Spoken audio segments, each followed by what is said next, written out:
Tonight, more than 3 million people in Dubai will go to sleep without giving water a second thought.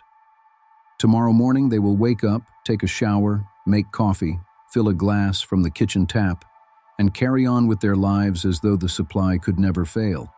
That is the quiet promise of a modern city. Turn the handle, and water appears.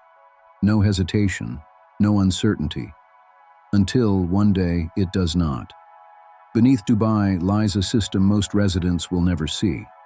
It is not a single machine, but a vast network of pumps, pipelines, reservoirs, filters, membranes, control rooms, and coastal plants operating without pause. Day and night, the system keeps the city alive. If it stopped, Dubai would not collapse in an instant. The lights would remain on. Hotels would still serve breakfast. Traffic would continue along Sheikh Zayed Road. For a while, everything would look normal. But beneath the surface, storage levels would begin to fall, and the clock would start. Visitors come to Dubai for the skyline, the artificial islands, the fountains, the malls, the airports, and the towers rising from the desert. Yet the city's most remarkable achievement is not the one people photograph. It is hidden below the streets. It runs through steel pipes, silent reservoirs, microscopic membranes, and power systems that convert seawater into something a desert city cannot live without. For most of human history, civilization followed fresh water. Cairo grew beside the Nile. London expanded along the Thames. Paris took shape around the Seine. New York rose where the Hudson met the sea. The source came first. The city followed. Dubai reversed that order. It imagined the metropolis first, then built the system required to sustain it.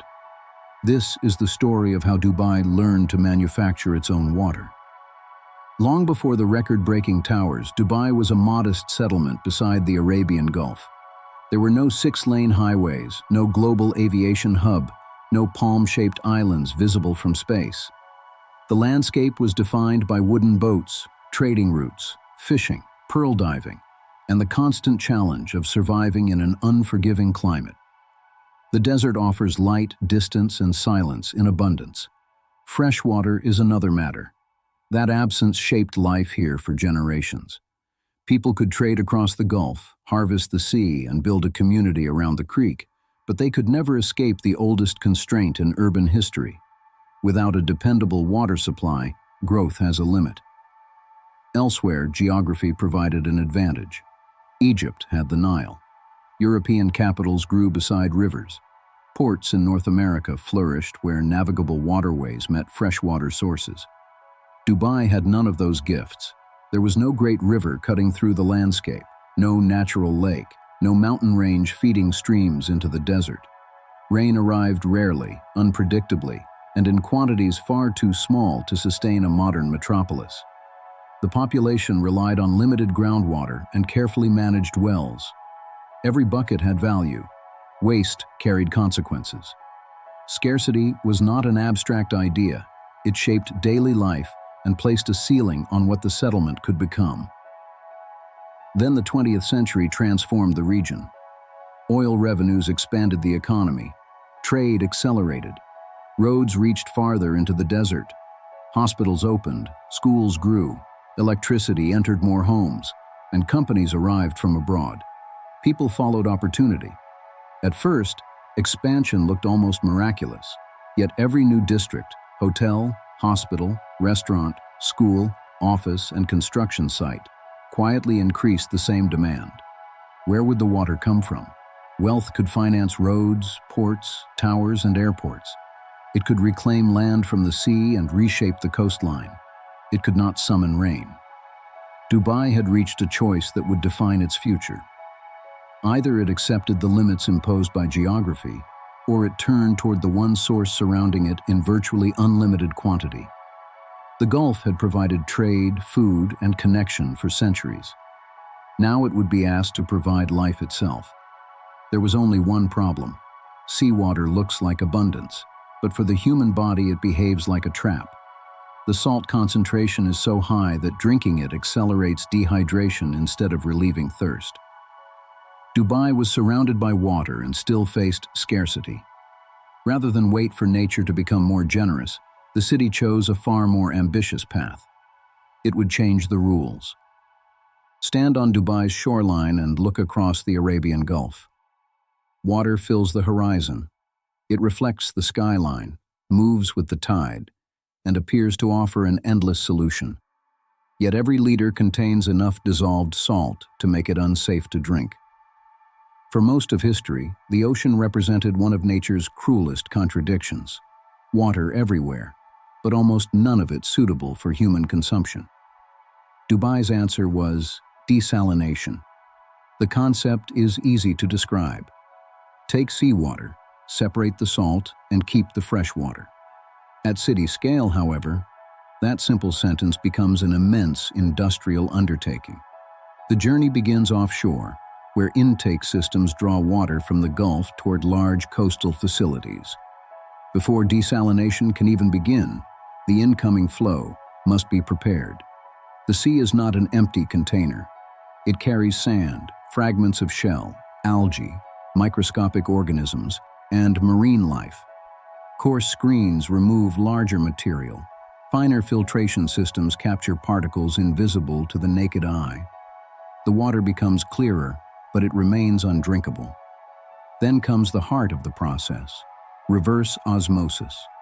The name sounds technical, yet the basic idea is remarkably elegant. Imagine a barrier so selective that water molecules can pass through while dissolved salts and many impurities cannot. Now place seawater against that barrier and apply enormous pressure. Fresh water is forced through the membrane. The salt remains behind. It is less like ordinary filtration and more like directing a crowd toward a gate so precise that only the smallest travelers are allowed through. On one side, concentrated brine. On the other, water suitable for further treatment. That separation requires force, and force requires energy. High-pressure pumps operate around the clock, driving seawater through thousands of membrane elements again and again. With every cycle, the city buys itself another fraction of security. But the product that emerges is not yet ready for the tap. Desalinated water can be almost too pure. Natural drinking water contains minerals such as calcium and magnesium, which influence taste, stability, and quality. Engineers therefore restore carefully measured minerals before the water is disinfected, tested, stored, and released into the distribution network. By the time someone fills a glass in a downtown apartment, that water may already have crossed intake tunnels, screening systems, filtration units, pressure pumps, reverse osmosis membranes, mineral treatment tanks, reservoirs, pumping stations, and kilometers of underground pipe. The final act takes only a second. A hand turns a tap. The complicated journey disappears behind an ordinary moment. It feels effortless, almost magical. But there is no magic involved. Only engineering on a scale most people never need to think about. Every glass begins in the sea, and every glass carries a cost that cannot be measured in water alone. To create fresh water, Dubai needs another resource in equally dependable supply: energy. At night, Dubai appears unstoppable. Millions of lights stretch across the city. Hotels glow against the desert. Aircraft arrive from every direction. Traffic moves beneath towers that seem to ignore the limits of the landscape around them. Yet the entire metropolis depends on two lifelines that are more closely connected than most residents realize: electricity and water. Lose one, and the other quickly becomes vulnerable. An older city built beside a river may experience a power failure while its natural freshwater source remains in place. Dubai operates differently. Its drinking supply must be extracted, treated, pressurized, transported, monitored, and stored. Every stage depends on electricity. Across the emirate, large reservoirs hold treated fresh water. They function like batteries, not because they store energy, but because they store time. If a plant shuts down or a major fault occurs, reserve capacity gives engineers a window in which to respond. The taps do not stop immediately. The city continues to function, but no reserve is infinite. Every shower, laundry room, restaurant kitchen, hospital, swimming pool, construction site, public garden, and hotel draws from the same system. The level falls, the margin for error narrows. Production must continue. This is why Dubai does not merely consume a natural resource. It manufactures a daily supply. Visitors experience the polished result: rooftop pools, giant aquariums, fountains, landscaped parks, and golf courses carved into the desert. Behind every one of those images is an industrial chain few tourists ever notice. Even grass carries a different meaning here. In a rainy country, a green lawn may seem ordinary. In Dubai, each blade exists because water was produced, paid for, pumped across the city, and delivered precisely where it was needed. The desert did not provide the greenery. Technology negotiated it. Once treated water leaves the plant, a second engineering challenge begins. A vast buried network carries it beneath roads, neighborhoods, airports, business districts, hotels, homes, schools, factories, and hospitals. Thousands of kilometers of infrastructure work in silence. That silence is a sign of success. Good infrastructure tends to disappear from public attention. People notice it only when it fails. In Dubai, failure carries extraordinary consequences. As the city expanded, the demand for water rose. Producing more required additional electricity. Supporting that electricity demanded more generation capacity and fuel. Economic growth attracted more residents, more visitors, and more construction, which increased demand once again. The system became a reinforcing loop. Energy produces water. Water supports the population. The population drives the economy. The expanding economy requires more energy. For many years, natural gas provided the dependable power needed during Dubai's fastest period of development. It was reliable, scalable, and available when the city needed it most.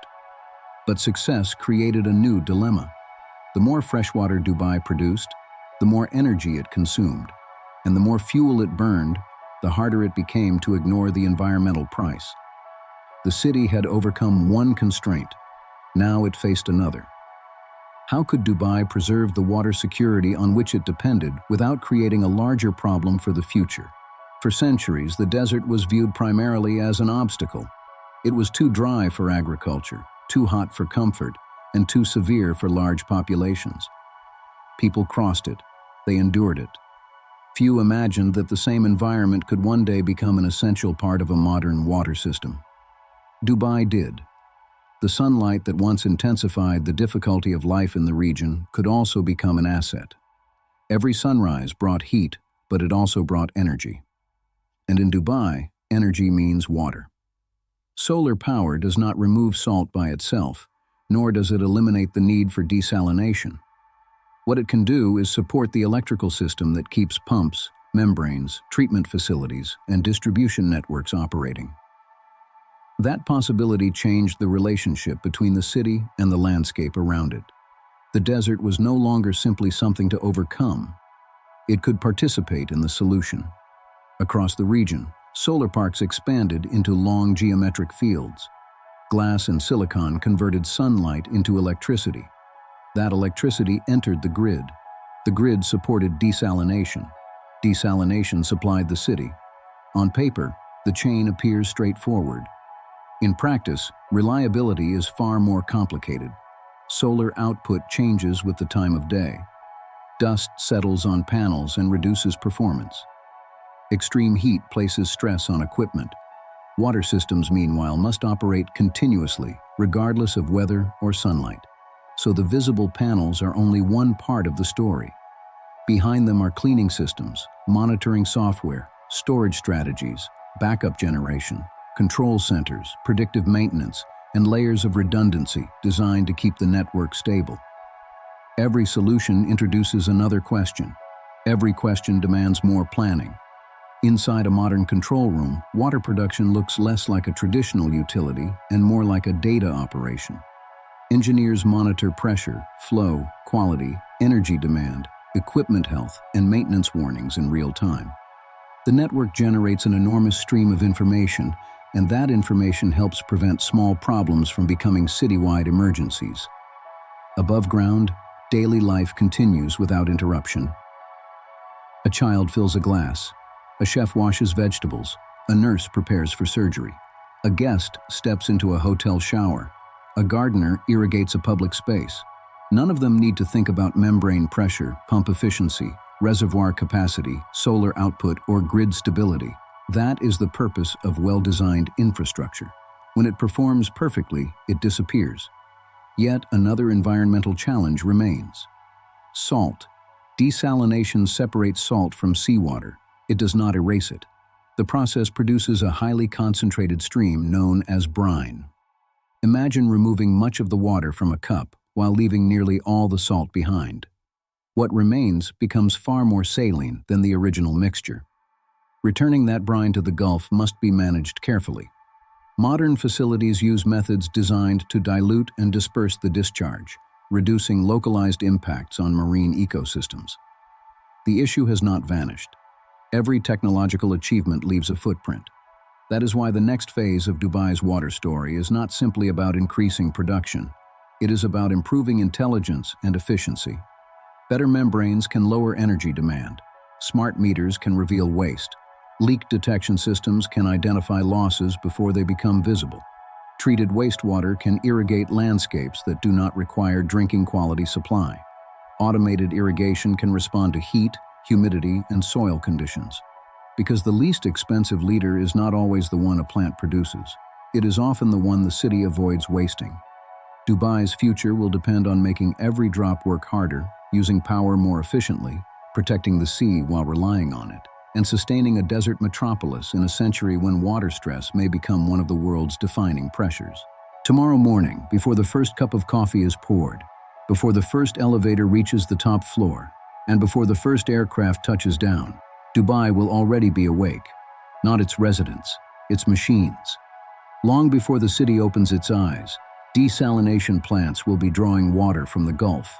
Pumps will be running, membranes will be under pressure, reservoirs will be monitored, and distribution networks will be balancing demand across the emirate. They worked through the night. They will continue long after sunrise.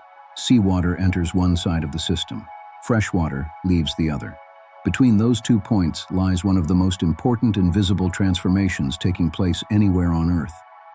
To a child growing up in Dubai, clean water feels completely ordinary. Turn the tap, fill a glass, take a sip. Nothing could seem simpler. Yet that glass represents decades of planning, billions in infrastructure, generations of technical expertise, and countless decisions made before the child was born. The achievement is not merely that water appears. It is that the supply has been designed to remain dependable. Less than a lifetime ago, Dubai was a small coastal settlement.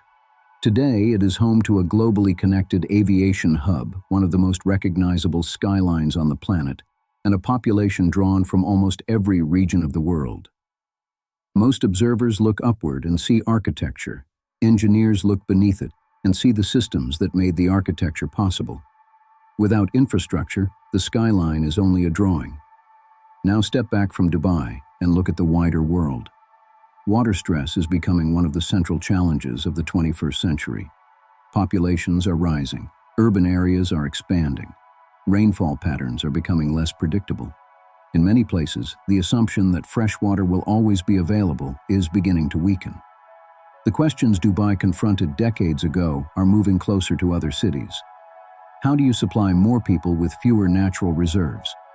How do you create fresh water without multiplying pollution? How do you depend on the ocean while protecting it? How do you build where geography appears to say no?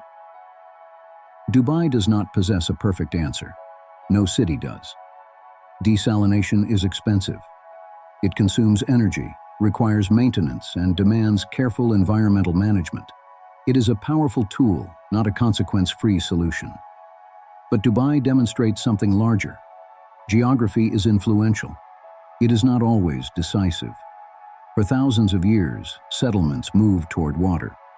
Dubai asked whether water could be made to move toward the settlement. That question changed the future of an entire city. Seen from space, Dubai is a cluster of light surrounded by one of the harshest environments on Earth. By the logic of history, those lights should be smaller. By the logic of geography, they should be fewer, and yet they burn brightly. Not because the desert became easier, because human systems became more capable. The future may not belong only to places blessed with abundant natural resources. It may also belong to those that learn to manage limited resources with greater intelligence, discipline, and imagination.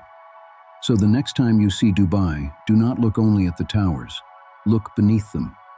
Below the glass, steel, roads, hotels, and luxury lies the real achievement, an invisible network that turns the sea into survival, hour after hour, day after day. That may be Dubai's most remarkable story. Thank you for watching. If this documentary gave you a new way to see the world, subscribe to ORIONTE. Our next story begins where geography, ambition, and human systems collide.